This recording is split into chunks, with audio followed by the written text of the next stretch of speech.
9.3 KNSI, taking you home with VoigtJohnson Real Estate, Thursday and Saturday mornings here on KNSI. Heidi is back in studio with us, and oddly enough, we kind of ran out of time last week when we were talking about that personal relationship, and that's really what it's really all about, because buying a home is so much more than just a transaction. Correct. I think that what we were talking about was really about building relationships and creating lifelong relationships. And early on in my career, I think that one of the things that I thought about is that all the things that we do on a weekly basis, and a lot of it is, things that actually don't create a paycheck. You're doing things that are relationship building, telling people what their house might be worth and meeting with people. And we just recently just had kind of a great transaction with a family. We had a gentleman and his wife allowed me to help them sell their home years ago, and then we helped them purchase a home. And that went so well that they ended up connecting me with their parents. Oh, cool. And so the grandparents were selling the farm. Sure. And got to know them really pretty well. And Grandpa Don, it was hard for him to leave the farm. Absolutely. It was a big deal, and it wasn't an easy sale. It took a while. There were a lot of meetings, but this is a fella that I think about on a weekly basis, right, because he was your stereotypical patriarch of this family, right, and he was loved as much as he was respected, and he's one of those people that nobody ever outworked him in his whole life. Absolutely.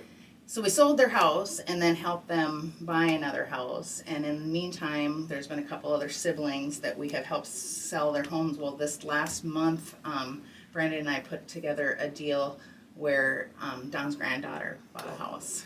And to me, that is a good representation of that lifelong Sure relationship thing, that it's not about the paycheck, it's about the personal relationships that we have with them. So, Heidi, it never happens that way, right, where it goes backwards. Usually it's the parents that are telling the kids, giving the kids the advice. For sure. How cool is that? Yes, yeah, and it was a great experience, and when you talk about how do you go into a business model of putting people first, and I think that's what you do, is you go into it and say, okay, Don, how would he want me to approach this transaction with his granddaughter? Sure, just like you did with him. The right way, exactly, right. Yeah. Exactly. So that has been a big deal, and probably the best way I can relate it to how people could think about having a lifelong realtor is that when you have other professionals in your life, for example, you have a mechanic. Right. You don't when your oil needs to be changed, you go to the same people,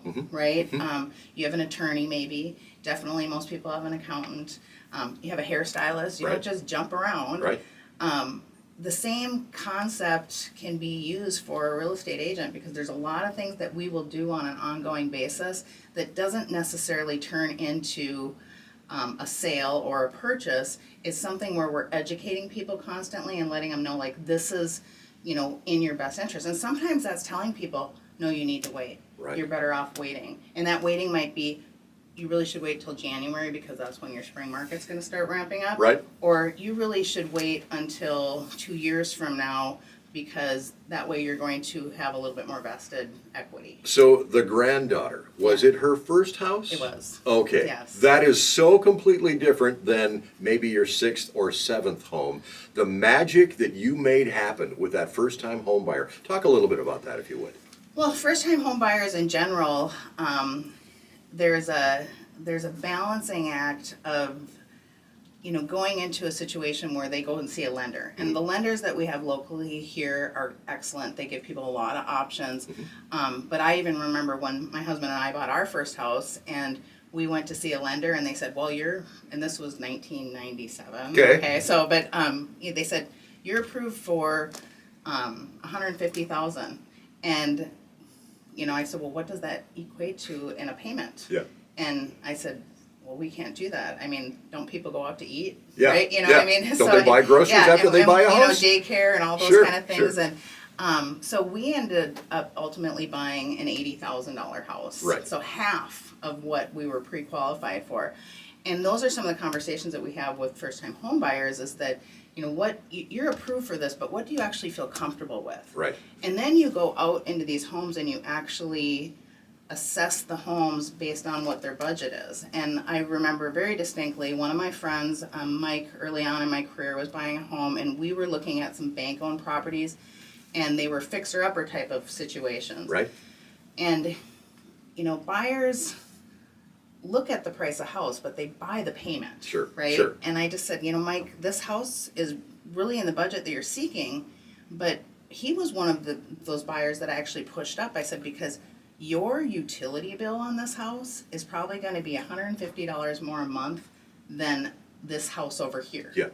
And you could go up $30,000 in price and actually probably be saving yourself some money. Because when you buy a fixer-upper, you know how that is. Absolutely. You're going to Menards or Home Depot at the tune of $400 a month. So if Or a pop. Yeah, or a pop, right? And so you're looking at that whole, like, what is your true housing budget?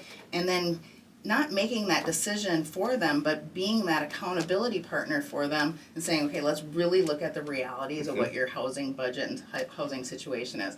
That is the approach that we take with buyers. Okay, your personal experience in being a first-time home buyer, you keep that with you for the rest of your life, for the rest of your career. That knowledge that you can pass on to that new first-time home buyer, you can't put a price on that.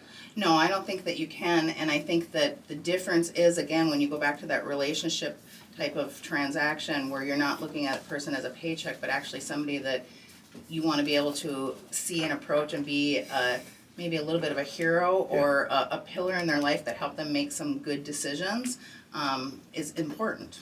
I think it is so cool the fact that you have the opportunity to make such a positive change in someone's life just by being involved in their relationship, just by being their realtor. Yes, yeah. Very cool. It is really cool. It's the best job in the world. Big smile. I Yeah, wish this was yeah. television right now. All right, Heidi, how can people work with you folks over at VoigtJohnson?